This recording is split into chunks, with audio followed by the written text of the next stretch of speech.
everyone, welcome to another episode of Unfiltered Brew. I'm your host Nora and I have my co-host Kat. Hi everybody. Today's guest is someone who turned her love and passion for hosting parties and events into a community for women to show up, to feel confident, to collaborate, to network and meet.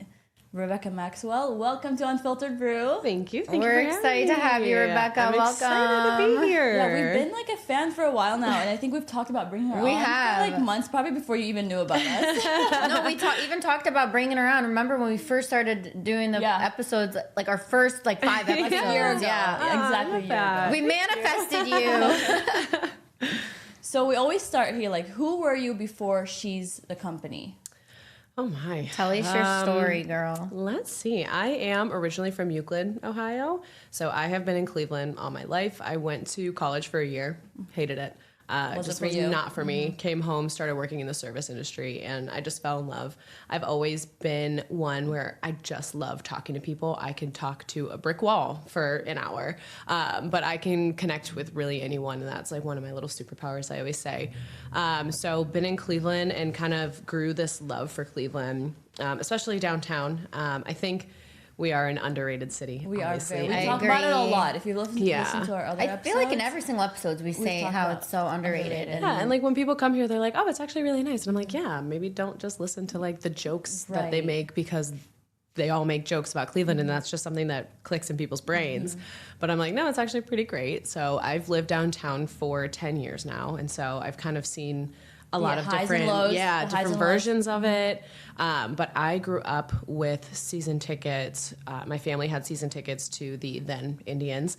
And I grew up coming downtown and I would just like look up and I'm like, I want to live here one day. And I almost never did because I was in a relationship that I thought was going to be, the relationship. And he never would have wanted to live downtown. He wanted to like buy a house and have all the land and be away from people, and I was like, that's not my vibe at all. I need to be in the mix. Where I live right now.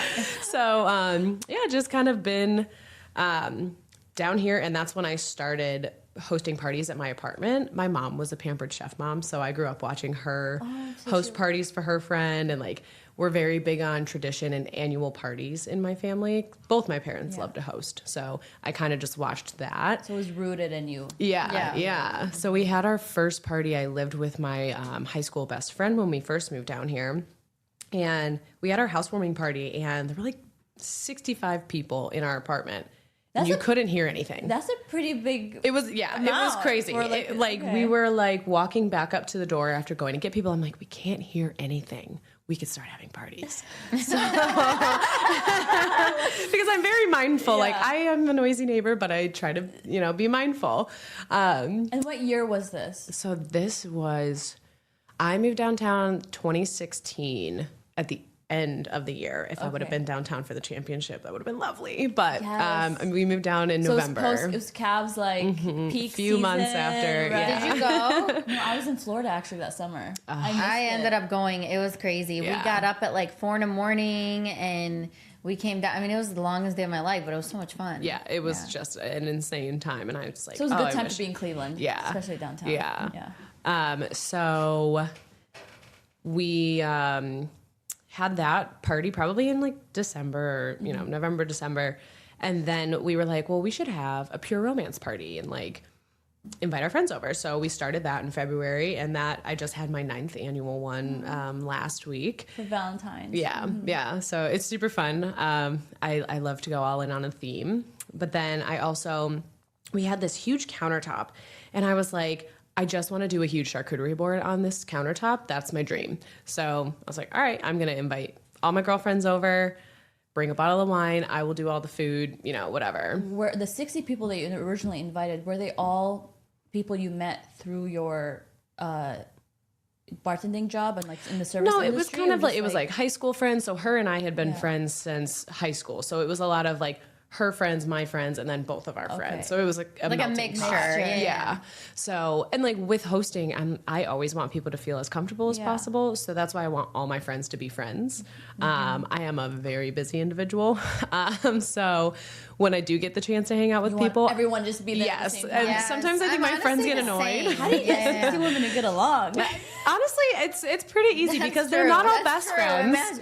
They're definitely not all best friends, but they tolerate because they know that they just have to. And there are things where, you know, there are certain people that don't, they're not best friends, but they're like, we'll say hello and then we'll talk to you. They know how to be nice and kind, and that's the thing about women is like they can kind of like put some things to the side and just be kind. So, we had the wine and cheese party, and again that one I had my 8th annual one this past year. How big was it? So I want to invite everybody I've ever known, and it's open to the public, so these ones are at my house. So these ones are ones where I just send out invites. And then it blossomed into She's Company because I want to invite everybody. And I was like meeting girls at the bar and I was like, you should come to a party at my house. Like they were so nice. And I'm like, like, we should be friends. And I don't have a hard time making friends because I will just put myself out there. I know that's not the case for everybody, and not everybody is built that way, and that's okay. So I was like, all right, I keep meeting all these people, and then if they tell me something, the first thing I'm going to do is be like, all right, who can I connect you with that has that in common? Because the like scope of people that I know is kind of insane sometimes when I think about it. I'm like, I know so many different people, and I'm so lucky to have had a job all these years that have helped me meet so many different kinds of people. So that's one good thing about service industry. It exposes you to so many individuals. Everyone should do it. It should be the law. Make me president. I got ideas. But, please. Hey, we can get you connected with the mayor. Hey, I got some ideas for him too. So She's Company just turned 3. So 3 years ago, I had a Pure Romance party the year before where I over-invited, and like 80 girls showed up. And to your house? Yeah, so my apartment at the time, not the one that I'm living in, was a little bit bigger. So I was like, I can invite more people. It was just chaos, and for the party that it was, there's like a presentation. So everyone's talking over her. She couldn't hear. Like, it was just a little bit too much. So I was like, all right, we're going to scale it back next year. We're going to go back to, you know, it's really for like my close friends. It's just kind of like, hey, like, thanks for being my friend and supporting all the crazy things that I do. Let me throw a party for you. So the next year I was like, all right, we're going to have the one party at my house, and it'll be smaller. It's still 35, 40 women. And then I'm going to have a second party, but I'm going to do that at a venue, and I'm just going to have the Pure Romance lady come set up. Like, she doesn't have to do her whole spiel, but like, it's just a fun, and I love people being comfortable, like being sexual and expressing that. It was always a really beautiful night for me because I'm seeing all my friends that, again, are not necessarily friends, but they're bonding over this taboo thing that we're not allowed to talk about liking. And you see a different side of people come out in a comfortable setting like that. So I'm kind of like addicted to that feeling too, where I'm seeing these girls come out of their shell. Even with She's Company, I've watched these girls that have come from the beginning and they show up to everything. I've seen them blossom in just their like being outgoing and the way that they show up in their fabulous outfits, like where they wouldn't have done that before. So it's really cool. And I'm like, I'm watching it happen. It's crazy. So we did the second party, and so I have my anniversary party at the same venue, because this was before I even became a company. Again, I just sent out invites on Evite, and I was like, hey, come hang out. And I think like 80 girls showed up. So it was like, so nice. I still invited the girls that were invited to my house, but then I'm like, all right, now I can invite all these random people that I want to hang out with, but not necessarily let's go to dinner. But I want to see you. I want to catch up. In a social setting. Yeah. So that was when I was like, all right, I guess we're doing this. Like, I can do it, and people are going to show up. So that's kind of how it all started, and now here we are 3 years later. I love that because a lot of people are in, they're cooped up in their little shell that all they need is somebody like you to be like, hey, come out, you know, like, and I think that's and a make big them thing. feel comfortable, and maybe they want to make friends and they don't have the confidence to be able to do that, and they just need a little bit of a push. What is the age range of women that come to your events? I always tell people we're like 23 to 46. Okay. I see all different age ranges. Like everyone differently shows up because some people just find us on Eventbrite. So we had a bowling event last weekend and it was a majority older crowd. And I was like, I love this. Like it was fun. It was people that didn't even know who we were, but they just saw it on Eventbrite and they wanted to go. Oh, that's nice. That's and nice. so, sometimes we have And they women. have to buy tickets to go to these. And everything, all the tickets are different based off of, what you get, kind of what the venue is, what the activity is. I definitely try to provide, like we had a paint and sip last night in Akron. I provided all the supplies and what they painted. And so that's where their ticket price is going to basically just walking in and the stuff is there for you. So nice. That's awesome. Do you work with someone with that, or is it like you no, do it on your own? I do everything kind of on my own. I have a vendor manager, one of my friends. So we try to include as many women-owned businesses as possible. So if we're just going to a random bar, I'm like, all right, give me like 4 vendors, something to do, people to sell things, just to add to it. Local businesses. Yeah. That. And so she does all the communication there, but then I handle everything else. So for the event last night, it was our first event in Akron, and it sold 150 plus tickets. That's incredible. And I was like, one day we were at 30, I made a TikTok, it popped off, and then by the end of the day we're at 100 tickets, and I was like, oh, okay. That's awesome. Like, so I'm excited to do more in Akron. I wasn't following you on TikTok. I followed you on Instagram, and then I think a month or a month and a half ago, you popped up on my TikTok For You page. I'm like, oh my God, this is the yeah. And I think I texted him like, we gotta get her on. Yes. And like my TikTok journey kind of started with bartending. I made just funny bartender like things, videos, from the bartender's perspective, like realistic, relatable things. And so that's kind of how my TikTok grew. And I always kind of hated video, and it was a hard, I really didn't want to do it, but I was like, well, I got to get with the times. And so TikTok has been a really huge instrument in reaching more women. And a lot of people, they will come up and they'll tell me how they found us, how they found us and heard of us. And a lot of them will be like, I saw a TikTok, and they're like, they walked up last night. They're like, are you the girl from TikTok? I'm like, yes, I am. It's crazy to meet somebody from TikTok. Yes. I can always tell when somebody's going to say that they know me from the internet because they always start the sentence the same exact way. And they come up and they're like, this is going to be so weird. And I'm like, it's not weird at all. I know what you're going to say. So it's not weird because it happens so often. And I'm like, we live in this world where we are all constantly online. So I post 20 times a day. You're gonna see me. So I'm used to the perception, and I can tell when you notice me and you don't say anything, and that's more weird to me. I'm like, now I'm watching you talk about me. At least come and say hi. Like, I'd rather meet you. So when did you go on full time on the She's Company? I always kind of say it's always kind of been full time for me, just because it is. I mean, when you own a business, it is a 25/8 job, and I have another business as well. So I'm kind of balancing both of those right now. But I left my other events job in January of this year. So this is the first time I'm out on the ledge with just the 2 businesses. It's terrifying. I'm more poor than I've ever been, but I just have this feeling that it's going to work out. And again, the expansion into Akron, we're going to try to expand to Canton, Columbus, things like that. I'm just trying to figure out what that looks like time management wise for me. Yeah. So, you're on the founder's journey. Yeah. And I'm like, if I can't put up my all into it because I'm worried about 5 other jobs. I started last year with 6 jobs. And now I'm down to 2 to kind of 3. But yeah, it's always in my mind. I'm always on the job. I'm always answering questions. And again, I am a reflection of the business. So I am on the clock all the time when I'm out in public, talking to people. Impressions are important, and people are going to remember. I agree. Yeah. So what I love about She's the Company, it's not just built for networking. I know the word networking is thrown around so much these days, but you've actually like built a community. Yeah. So how do you define the difference for the women that come over to those events? Yeah. I never ever refer to us as a networking group because that's not what I view this as. The verbatim sentence that I always say is we are an event-based organization that is designed to help women make friends as adults.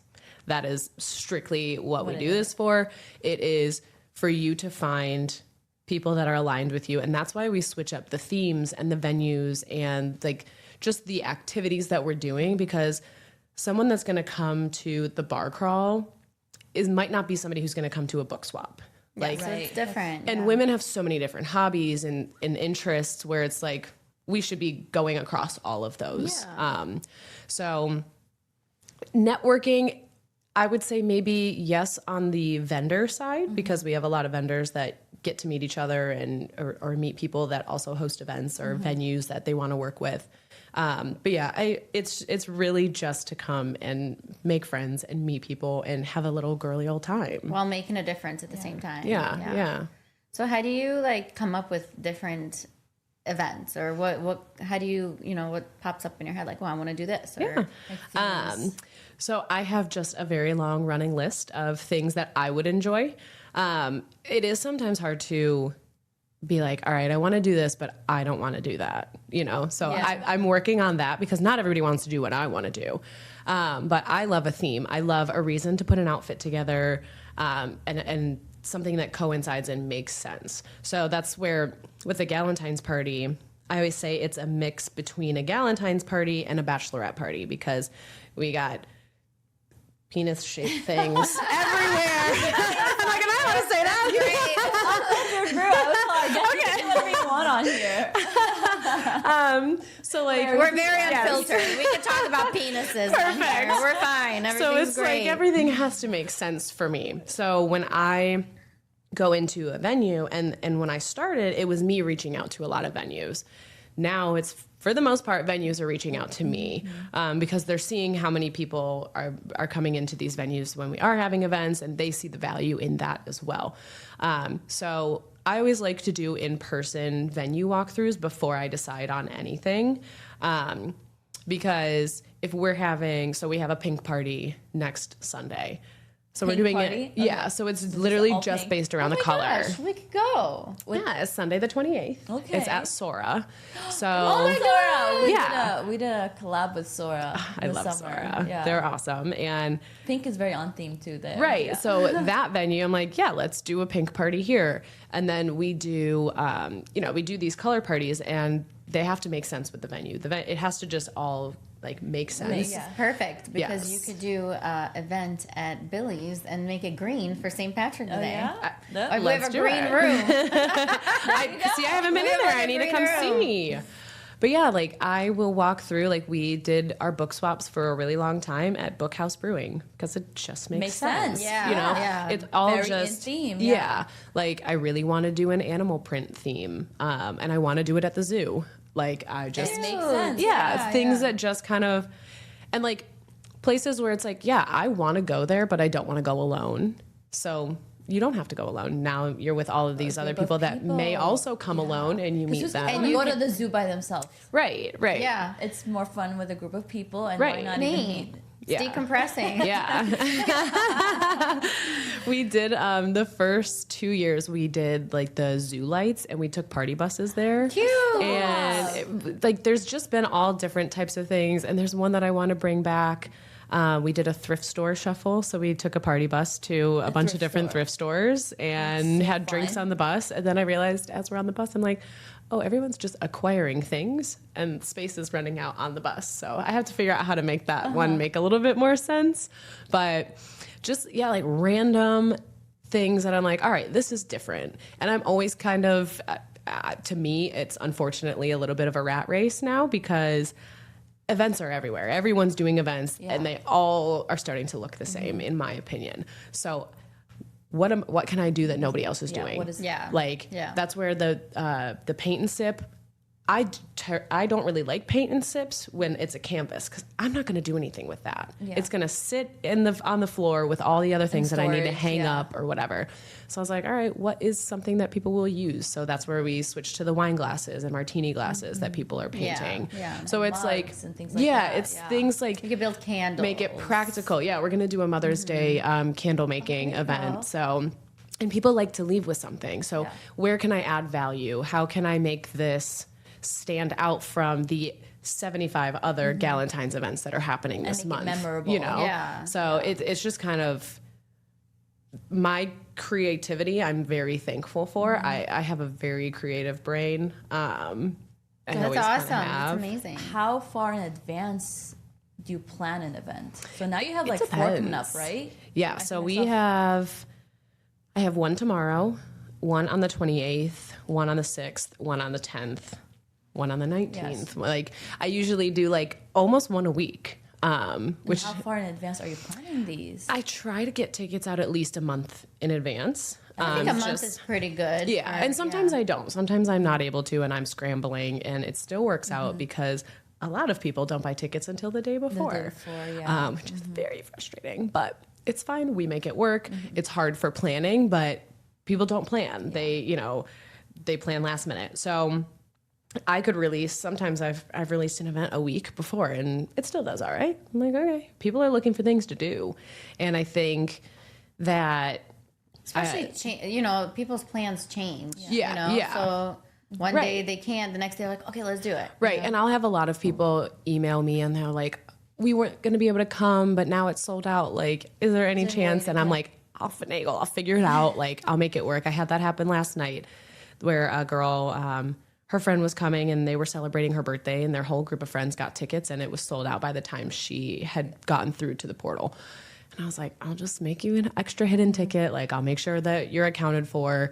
I want you to be able to come. But then sometimes it's like, I only have this amount of spots. I only have, so much space. So some of them are smaller. So it's like, you can release them a little bit later because it's a little bit more limited quantity. But a month for it being 90% planned. Sometimes we add vendors last minute or we'll see vendors that we didn't even know existed. And we're like, hey, we have an event in 2 weeks. Do you want to come? Like, we do it all the time because they fit the theme. And I'm like, I'm sure they want to come because why wouldn't they? Yeah. So, but like my bar crawl for next year, I'm already planning it. I already know. So we have had it 3 years in a row. First year was on West 6th. The next year was was in the Flats. And then this past year we were on East 4th. So next year we're going to be in Tremont. Ooh, cute. Yes. Okay. And you'd like to keep it like in downtown. Yeah, area. For now. Okay. So I'm not against the suburbs and we've had things in the suburbs.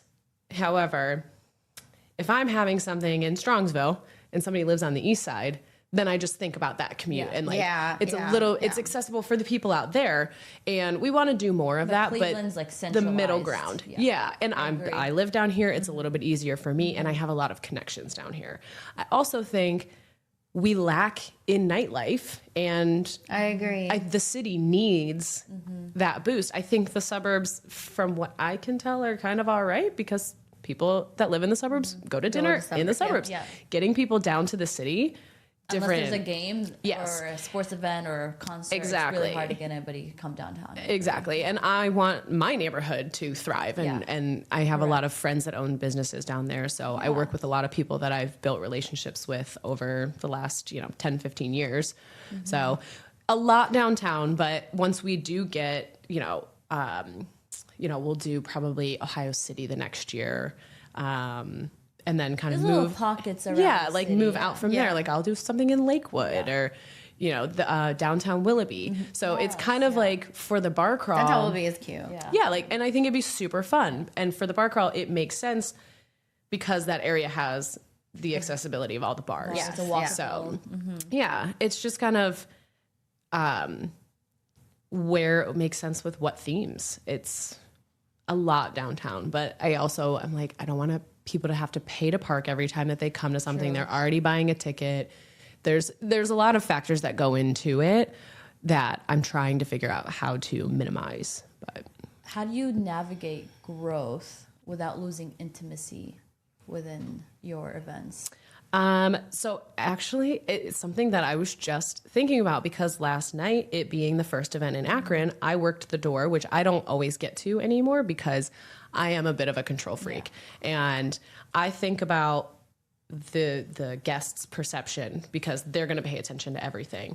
And I want everything to be perfect. Yes. Yeah. I think about how they feel when they walk in and how they feel when they leave. I love to be the first person that they meet when they walk in the door, because I know what energy I'm going to give them. And you're also the face of She's Company. Right. You're the person behind. Exactly. And a lot of people associate. See you and meet you. Right. Yeah. So I have this incredible superpower of remembering people. I never forget That's a face. blessing. It's really, I mean, the way that I don't know anybody that their brain works quite like mine is crazy, because I'll see somebody and I'm like, I know that face. I never forget a face. There were, I think, 3 or 4 girls last night where I was checking them in, and I look at them and I'm like, I've met you before, right? And they'll be like, oh yeah, I came to, an event 2 years ago or whatever in Cleveland. And we're so glad you're down here. So making people feel seen and remembered is my big thing, where I'm like, we have people that come all the time. So we see our friends, we made so many friends, but also I want the girls that this is their 3rd event. Like, I want to check you in with your first name, but I know your first name before you even got up to the desk. Like, that's going to make someone feel so special and want to come back. Their faces light up. They like that, where is so important to me.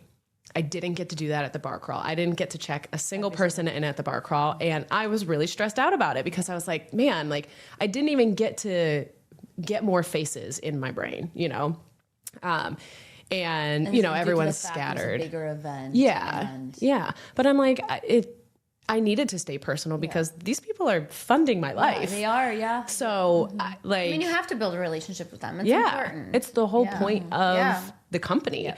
It's not for me to be sitting up here on my little throne and there's all my little peasants underneath. No, I am a peasant with you. We're all on the same level. I want to meet you. I want your feedback. I want your experience. Like, it is very important. Yeah. That's where branching out is a little bit scary for me, because I won't be able to be at everything. But I do think it is time. So to expand.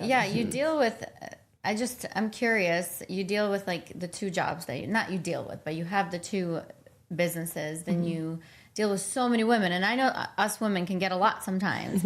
How do you protect your own energy through this whole thing while making space for everyone else? Like, what do you do for yourself when something stressful comes along? Or I am very good about giving myself days where I don't do anything, because I sometimes don't feel like I do enough, but I know that I do a lot. Yeah. So there are days where I'm like, I don't want to talk to anybody. My social battery is drained. But I've also learned that the social aspect of it fuels me. Like, I could not want to go to an event all day long. I'd be like, oh man, I really don't feel like talking to people or like putting the face on and the smile on. The second I'm in the room, I'm like, oh my God, I'm having so much fun. Like, it's just human interaction just fuels me. Yeah.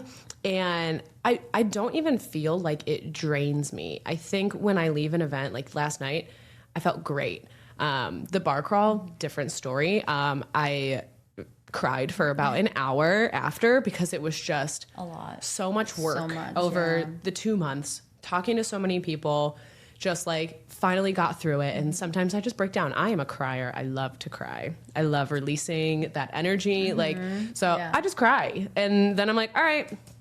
And I have a lot of people that reassure me. And when I feel like I want to quit and I don't want to do it and it's just becoming too much, I ask for reassurance all the time. Like, I will put a little story up on Instagram and be like, hey, can you just let me know something that I did to improve your life or something like that? And I don't do anything with those messages but read them. I don't need to repost them.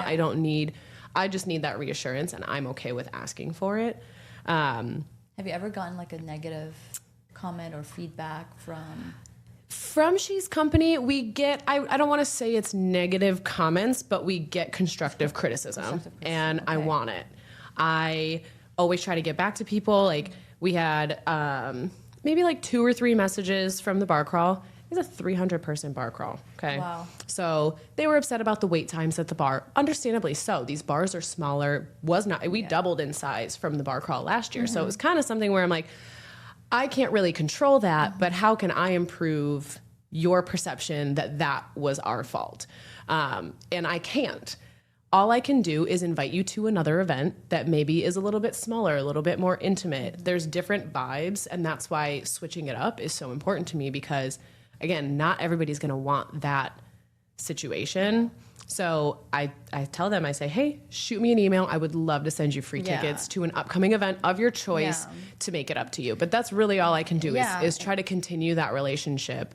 And I mean, you also have to understand that you can't make everyone happy at all times. Right. Like, there's always going to be, you have 100 people that come to an event, 50 love it, 30 are like, okay. And then those 3, there's always going to be those Karens that are going to come in. And I mean, I call them Karens because they are. Like, I deal with them every day of my life at the job. You know, it's like, you can never make anyone happy. Right. And people are just always so miserable. Yeah. And my friends will, my friend Kiera tells me all the time, she's like, you cannot do anything about it at this point. Like, you can't hold on to it. You did everything you could.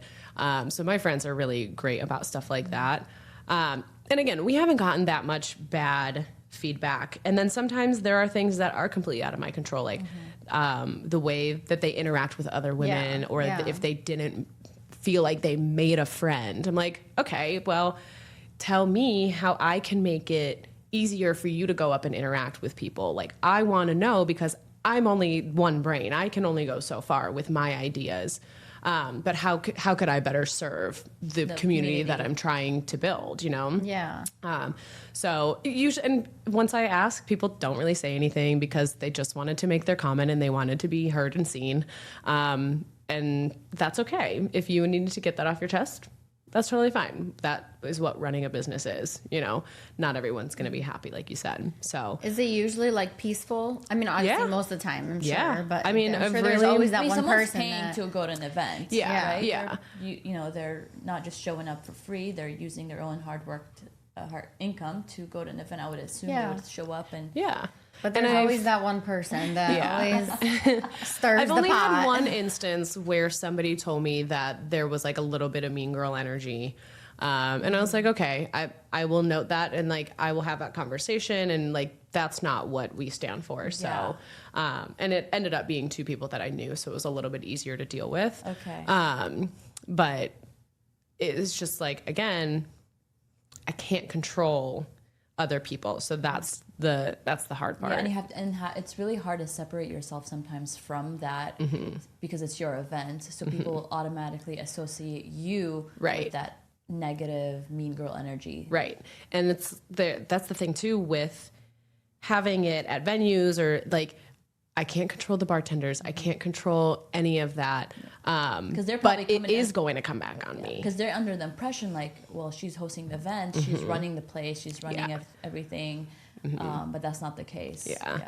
And I feel a lot of pressure from that, but it's nothing I can't handle. I think you're doing the right thing by, you know, like, even though people, let's say things go wrong that are out of your control, you're taking the steps to make things better from your what you can control, you know. And I think I learn great. Something at every event too. So I'm always I just started doing this. I'm not trained. I didn't go to school for any of this. So I learn something new every single event that I will tweak for the following event. Yeah, exactly. Yeah. So, and I think most people are pretty like aware and accepting of that because they sit there and they're like, okay, well, could I do this? Am I doing this? I think a lot of people are starting to like have that mindset, which is great. Because I think when we're being critical, we do have to put ourselves in the other person's shoes before we can really be like, you suck at this, or, you know. So what's been one of the hardest things building G's company? Let's see. So when I first started, it was called the Girls Room. Oh. Yes. Okay. Yeah. And I picked that because the original idea stemmed 5 years before I ever started it. And I am a little nutty. And again, I have to have everything coincide. I have to have it make sense. This version, I had it all mapped out. And it was based solely around fitness classes and that intimidation of trying a fitness class for the first time. Oh, okay. So that's where it started. That's where the idea came from. Yeah, because I had started trying classes downtown, and I was like, oh, this is scary. It's but like, so scary. Yeah. And I wish this existed when I was in college, because I was always the one. I moved from overseas. Okay. When I was 18, I went to Cleveland State. And I didn't know how to make friends. I was always intimidated. I was always the one sitting in the back of the class, to be honest. It's hard to believe now, but yes. I mean, fitness classes are like kind of culty sometimes, where it's like the people that go to the same classes every week, they know each other. Yeah. And that's okay. Like, again, that's a community that they have created that they're not necessarily being mean. It's just, how do you walk into that, you know? And so I wanted to create something that took that intimidation away. I wish I still had the paper. I can't believe I threw it away, but I mapped out all of these studios that I wanted to work with. And this was well before I had any like really big break on social media or like knowing people or people knowing me. So I was like, how am I going to get these people to want to work with me? Like, I'm a nobody. Yeah. And also, how do I make money from this? Like, it didn't seem feasible. And I didn't want to put the time into it, and I couldn't come up with a name. That was the whole reason I didn't start it. Couldn't come up with a name. Really? And I was like, I'm not going to start something that I can't name and love the name. Mm-hmm. The only thing that I thought of, friends through fitness. That was all I had. And I was like, and at the time, you were only thinking fitness, nothing beyond it. Yeah. So when I was starting, I picked the girls' room because we can all associate it as millennials. We know what that's from. And obviously we want the energy of the women's bathroom. Yeah. I want that right when you walk into an event. That's what I want. I want people complimenting outfits, and that's that's what you get. Pairs. Yes. I'm like, I've made so many friends in the bathroom. I still follow them on Instagram 12 years later, That's funny. That's so true. So I was like, all right, this is perfect. Cries, right. drama, and everything that's happened in the bathroom. Right. Exactly. So I'm like, I want to exude that energy that you find in the women's restroom. And I was like, all right, so many people probably use the girls' room because of Nickelodeon, and they're not going to come after me. They don't care about little old me. So fast forward a year after I'd started. They came after you? Not Nickelodeon. There's a girl in New York City that trademarked the girls' room. Oh. And she sent me an email and she said, hey, before I have my lawyer send over blah, blah, blah, blah, blah, cease and desist, you have until this to change your name. It happened in February, which is my biggest month. And my bar crawl was happening, and we had... Wait, February, last February? No, it would have been 2 years. It was right after the first year. Okay. So it was like my 1 year anniversary, all of these huge things happening. I had a brand collab. To New York. Well, right. I was like, you've heard of me, and I haven't heard of you, but okay. So, I look into her, and we don't do the same thing. Okay. She previously had hosted events. She hadn't hosted an event since 2019. So this was 2023. Okay. So or 2024. Mm-hmm. And so I was so pissed. And I also was going through one of the worst breakups ever at the same time. And I was like, oh, I hate this. And I still have the note in my phone of probably 100 alternate names. It took me so long to find a new name that I loved. We didn't have like ChatGPT or AI to help us spit out some names. Yeah, you had to I'm do your own Googling thinking. synonyms. I Google synonyms more than anyone you've ever met in your life because I love alliteration also. And I'm like, it has to like flow off the tongue. And I had all these things, and I had sent the note to all my friends. I was like, put stars next to what you like, what you don't like, And was whatever. she going to be on the list? It was. And I actually, at the time I had an intern, and I don't know what I would have done without her. But her and I, kept going back and forth, and we narrowed it down to a few names, and I was making logos, and I was seeing what made sense. And I went past the deadline that this girl gave me because I was like, you know what? Sue me then. Sue me. What are you going to do? Right? Yeah. So it actually was going to be Party of She. Party of She. So like Party of Three. Okay. That's where my brain kind of went with that. And the day before I was going to launch, maybe 2 days before, her and I were talking, and she was like, are you sure about this? Like, does this feel right? And I was like, I think so. Like, it feels like, it feels like it's it. And she was like, I think I like She's Company better. And I changed it. And I love like the brand name. Thank you. Thank you. I think about it in my sleep. Thank you. I'm like, so genius. Thank you. There were a lot, like really a lot of different things. Like one was like the Posse Project, and just things that using different words like of friendship, female, like anything like She's that. Company just works. It's short. It's sweet. So I'm so thankful that she said that, because had she not been honest with me, it wouldn't have pushed you. Yeah. And it wouldn't have been what it is. And yeah, so now I'm going to trademark She's Company. Absolutely should. No, that's so important. We're actually in about process of doing that as well, because Yeah. I researched a lot of it, and people are assholes, and they will literally take things from you, and I will not allow that. Yeah, I just saw a girl post. She has like a cookie company, and somebody's trying to sue her because they went and trademarked her business name. Is she local? No, she's like huge on TikTok, and she just popped up last night, and I was like, oh yeah. Like they're just looking for a money grab. Crazies out there. We were, a couple weeks ago. Yeah, you got to protect yourself, especially in this world. Everyone's trying to start something, and even you might think that someone's not doing the same line of business as you. Right. It doesn't matter. You still got to protect yourself. Exactly. And I'm like, that's where with the. Can you consult a lawyer then? I do have one that I was talking to. We have a few other things to figure out before then, but yeah, we're in the process. So,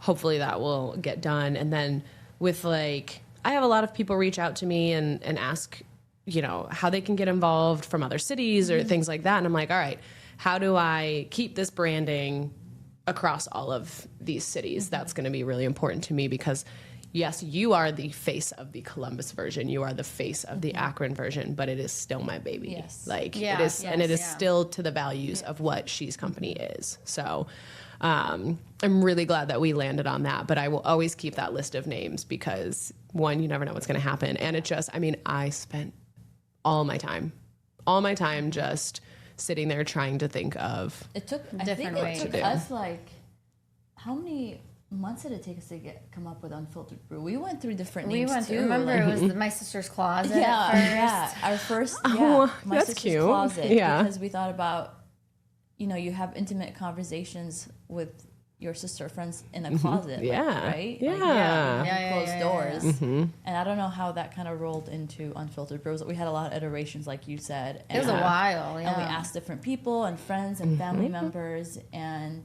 I think Unfiltered Brew is the one that resonated the most. And we both sat there and were like, Unfiltered Brew, Unfiltered Brew. And you have to say it a million times. You're like, you have to put it in Unfiltered Brew. You have to put it in sentences. Because that is the first thing. And people get the name wrong all the time. Both of my businesses, they say the name wrong all the time. And I'm like, I'm going to put this here in front of the camera. The branding. Yes. But that's Unfiltered Brew. We have mugs. I love it. And this is what and that's another reason why we chose Unfiltered Brew, is because it fits with a lot of things that we have planned in the future for ourselves when it comes to branding and all that. Yeah, it is a whole, having a company is more than just the service that you provide or the product that you provide. There's so much back end stuff that nobody even knows that it's there, but you do. Yeah. It's the logo, the wine glass was, and I have it tattooed on me. At my parties, at my house, I would always do a little speech, be like, thanks so much for coming. I hope you leave with one more friend than you came with. And that was at my house with all my friends. So that, went into She's Company, and I always do a toast and I always raise a glass. So that's just part of the logo of, it's just part of who we are. So part of the brand. Yeah. We're very unfiltered. So that's part of our brand. I love it.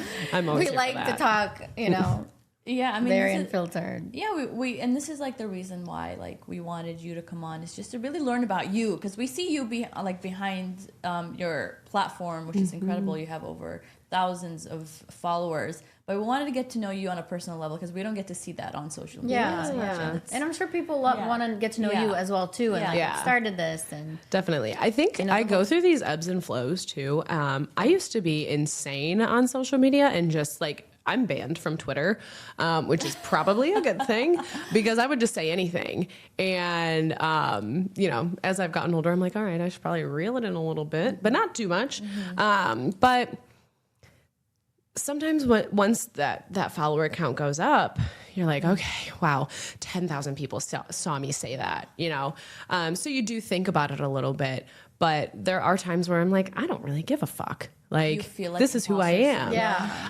I do and I don't. Like, that's always kind of been a thing that I've worked through in my brain because I'm like, I think people want us to have imposter syndrome, but I don't, because this is actually who I am in real life too. And that's why I want people to come up to me, because I'm not just friendly for the camera. Like, I am this actually like person in real life. So you are seeing, I'm having an internal struggle right now because the whole like influencer thing feels so capitalist and spend money on this and buy this and buy that. And that's not what I want to do. If I'm promoting a product or anything, I genuinely do like it. authentic and organic. Yeah. And I started doing these food, like going to restaurants that I've not been to. And, you know, that's a huge thing here.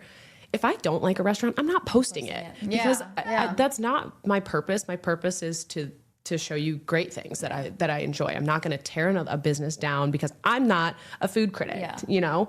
But people want authenticity and they crave it. Yeah, Exactly. yes. I posted a video for Mia Bella, the Italian restaurant, and it was just, you know me, I like to do some of those food reviews, and it was just fun, honest review. I didn't tear them down, but it was genuinely, I really loved the place. That video got over 90,000 views on TikTok. And mind you, I'm not big on TikTok. And I'm like, and all the comments were like, thank you for your honest review. Like, oh, we can't wait to go there. Oh, we love Mia Bella. Yeah. Like, thank you for being real with us. I'm like, okay, like people really people do. love It's like, the truth. So I guess there's a gap for that. Because Yes. I have all those influencers are pushing consumerism and buy this and buy that. It's like, what do you trust anymore? Right. And it's hard because I'm like, I need to start making more money.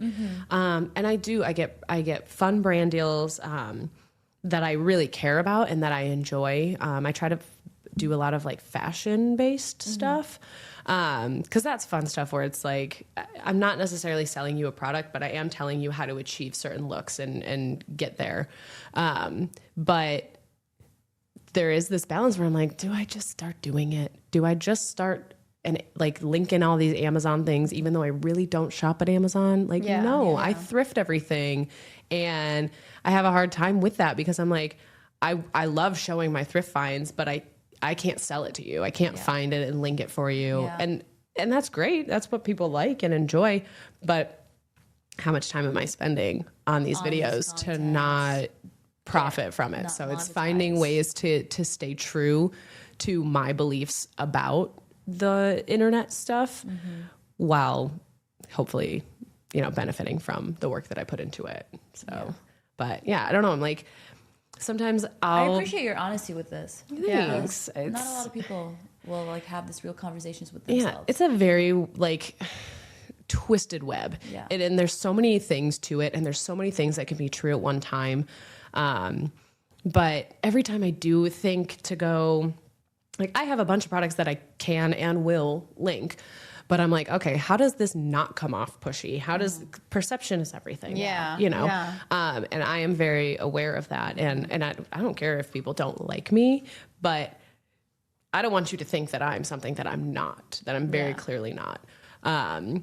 So, And I think people love that. Like, people will appreciate who you are. Yeah, You know? yeah. And I think I don't think that there's people out there that already know you and who you are, and you've already built these relationships that even if you do decide to like push these products or I don't think they're gonna like really look at it in that way. I don't think and so. sometimes like we think in our head like our fear gets in the way. Yeah, I think it holds me back from a lot. Yeah. I think a lot of times like fear holds everybody back. Yeah. You know, and Yeah. Since we were talking about monetization and making money, Did you ever feel uncomfortable charging the community for access to your events in the beginning? Yes. So there are like, and this is where, when I say people don't know the back end of things, people don't know what I'm paying for. People don't, there's many events that I have lost money.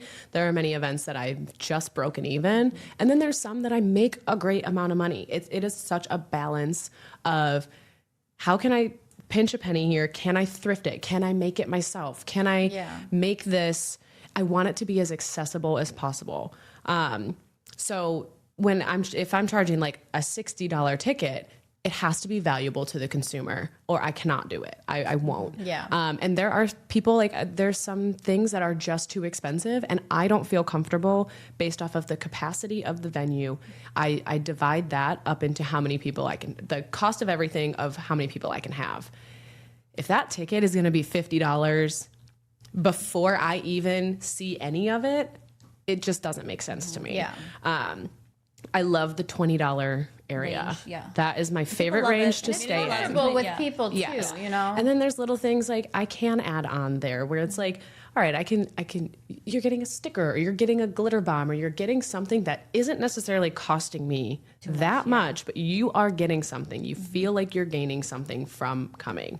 But and that makes a big difference. It definitely does because like even last night where, you know, they're going home with the wine glass and they have the supplies that they can take home with them as well.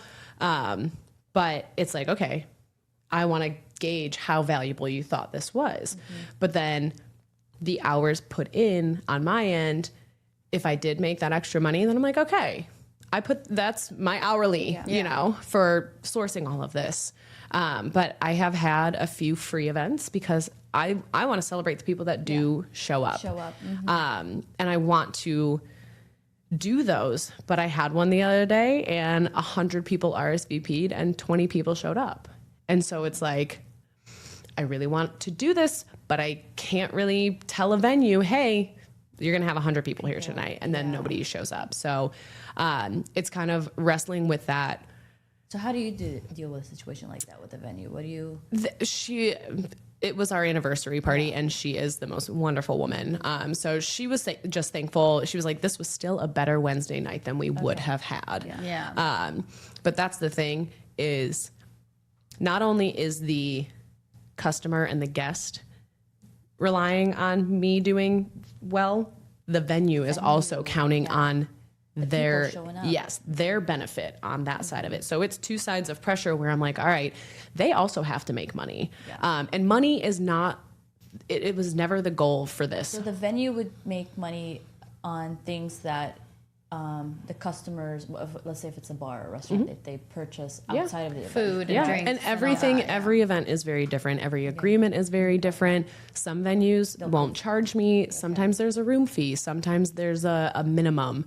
There's a lot that goes into event planning because everybody has to make money. They have an event planner. Being in the hospitality business. And I do events at Billy's too now, so I have to. You always have to like balance it out, and you want to like negotiate good for everybody. You know?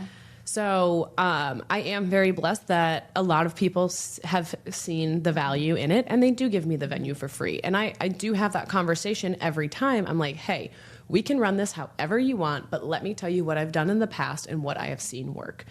If you give me the venue for free, you keep all of the bar, I can keep my ticket prices lower. Because you've built the credibility. Right.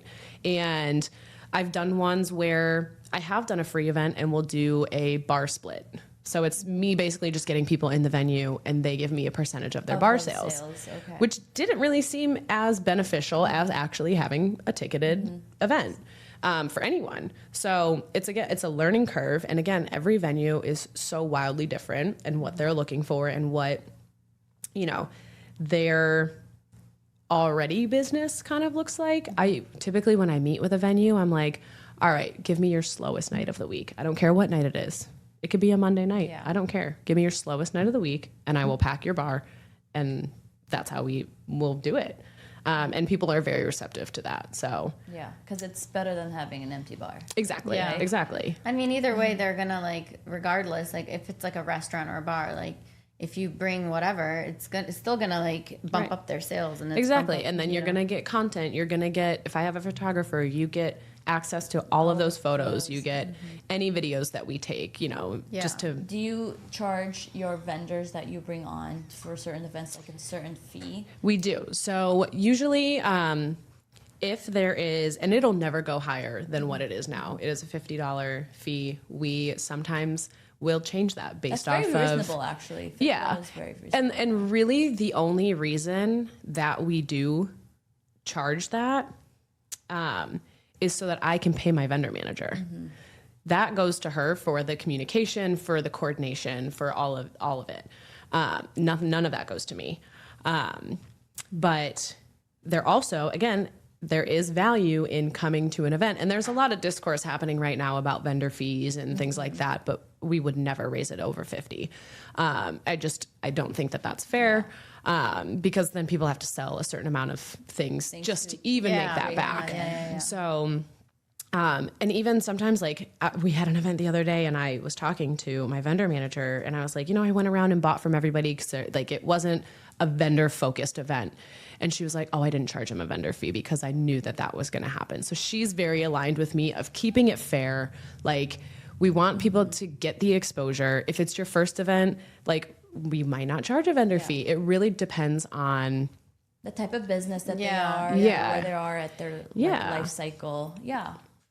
So it's like, we want it to be fair, but we have things to pay for, and we have this network of 16,000 women that we're exposing you to. So it is an investment on their part. And so they get like Instagram exposure too, right, to your platforms.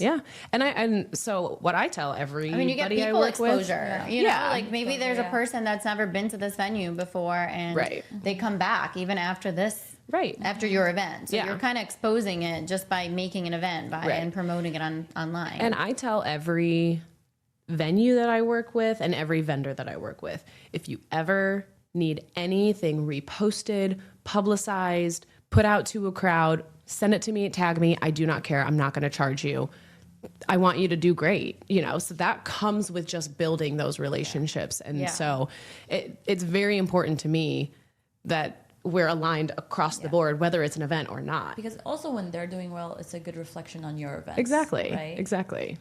So where do you see She's Company going in the next 3 to 5 years? Oh my. Well, hopefully this year we branch to some more cities in Ohio.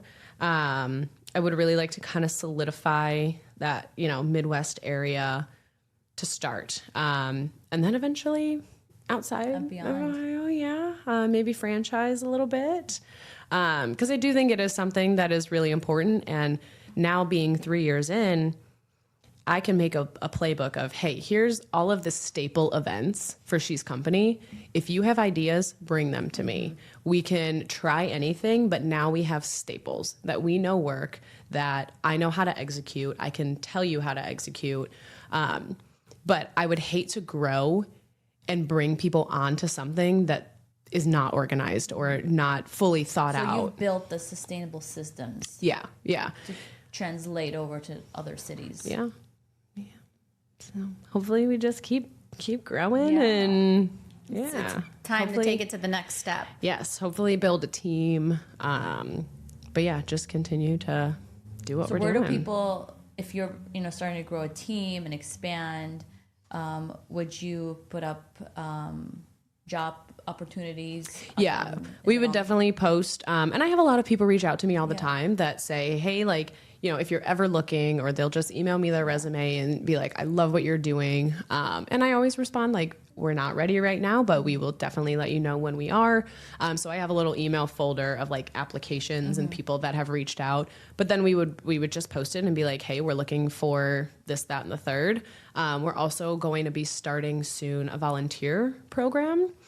So this is going to be basically for the girls that want to come to an event, but don't necessarily have the funds or, don't want to do the activity. But hey, if you want to come and you want to record social media clips for me or take pictures or just really walk around and be an aid to me, you're just going to come in for free. I'll probably, some of the events I'll be like, here's $100 or whatever. I'll get your bar tab, like things like that, where I can get people involved. Yeah. Where I can get people involved where they're not signing a contract. They're not indebted to anything. You're not committing long-term. Yeah. You get to hang out with a great woman. Yeah. And also it would be really beneficial to them because they'll shadow you and how you work, and I feel like it would be like a great opportunity for whoever that person is to learn the business behind running events. Right. And it's just it's an opportunity for them to be a part of things, and for me, doing it all is not sustainable at all. Exactly. And it's really starting to be apparent of that. I'm really terrible at marketing. I'm really bad at it. And people offer me marketing jobs all the time, which is crazy because they see my social media and I'm like, no, I just talk. And that's just like, I like to talk about myself. But you definitely have a creative mind. Yeah. So I don't think you give yourself enough credit. I probably don't, but on like the editing side of things, and like I have all of this content and then it'll sit there and I won't edit it or I won't post it the day after the event. So like for the bar crawl, we had a girl, she just did like a freelance. I paid her. She made an amazing reel. So I'm like, all right, perfect. As long as I can keep getting creative people involved, and that's just a matter of me reaching out to them, because not everybody's just going to be like, hey, can I come take pictures at your event and I'll just do it for free? I'm like, no, like you scout people yourself on social media. Yeah. I'm on there all the time. I'm like, I really like your content. I'd, love for you to come and you could bring a friend. I don't care. But if you could just get the clips that I can't see, what I really want to start doing is getting like a shot list of the things that I'm envisioning, and then whatever they see. Yeah. That's nice. So hopefully that will start that volunteer program soon. So what's your like advice to women that, want to start something like yourself? It's honestly, and they're afraid just to do it. Like it's starting it is the hardest part with anything. But I think going into it, people are going to smell out fakeness. And there's a word that I'm looking for and I can't, like, not inauthenticity or they're going to sniff it out right away. So if you're going into this for any other reason other than to build that community and help other people, if you're going into it for selfish reasons, I wouldn't do it, because people are going to know. It'll be very quick lived, but go into it intentionally. Even if you're starting small and you're doing, a 12-person dinner, just do it. And then like, it doesn't have to be perfect. You're going to learn along the way. You're going to see what works, what people respond to. It's all about human nature and human behavior of what you're going to realize is going to work and what's not going to. Yeah. So it's going to resonate with the community. Yeah. I love that. Yeah. Rebecca, if people wanted to reach you and find you, please, where can they do that? I have about 8 million social media pages, but my personal Instagram is just rebecca.maxwell. That's really just like a lot of fashion stuff and just like my random things in life. And then She's Company. All of my handles have like a little period in them. I try to keep, again, cohesive. See, that's the marketing. Yes. So then She's Company is just She's period company. My clothing business that we didn't even touch on is called 2-1 Thrift. But that is also 2-1 Thrift with dots in the middle of it. They're all linked in my. We didn't get to talk about that yet, but we're gonna have you back on. Yes, I'd love to. They're all linked in my right. They're all linked in my bio on Instagram, and then my TikTok is it's Rebecca Maxwell. You're going to see a little bit more unhinged things and there. People find events on your websites as well. So we're actually working on an official website. I have a friend doing that. So we post all of the updates right now through Instagram, but there is a website link which has like all of our photos from previous events, all of the upcoming events. You can follow us on Eventbrite. That will always notify you when there's new things happening. Awesome. Thank you so much. Thank you so much. We're so excited. Such an incredible episode. Yeah. Thank you. So excited that you're here. Same. And I feel like you're definitely doing something for women that they need, and they don't even realize that they need it until they experience it. So Thank you. Thank you for doing what you're doing. Yeah, and thank you for coming on. Yeah, and for sharing that with us today. Thanks for having me. And to all of our listeners, don't remember to follow, share, subscribe, YouTube, Apple, TikTok, Instagram, Spotify, all of the above. We love you. Thank you for always supporting us and listening to us. Until next time. Bye, guys.